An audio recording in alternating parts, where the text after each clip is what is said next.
জুলাই অভ্যুত্থানের পর থেকে বাংলাদেশে বিশেষ করে এই যে ভাস্কর্য, ভাষা শহীদদের ভাস্কর্য, মুক্তিযুদ্ধের ভাস্কর্য, এইগুলো তো থাকার কথা আর আদৌ নাই।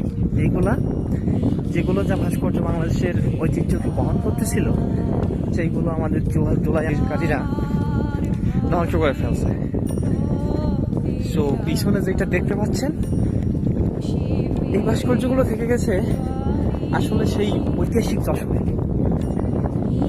আর এটা থাকার পেছনে আমার সব থেকে যেটা মনে হয়েছে, যশোরের মানুষ, ঐতিহাসিক যশোর, এই যশোরের মানুষ মুক্তিযোদ্ধাকে লালন করে, মুক্তিযোদ্ধার সেই ভাষা শহীদদের এখনো শ্রদ্ধা ভরে স্মরণ করে। তাদের এই ভালোবাসার কারণেই এই যশোরের এই ভাস্কর্যগুলো আজও টিকে আছে। আজও সেই ভাষা শহীদদের আমরা স্মরণ করতে পারি।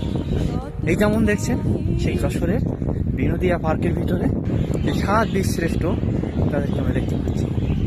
আসলে মুক্তিযুদ্ধ এমন একটা ইতিহাস, আমাদের বাংলার ওই গর্ব করার মতো একটাই আছে।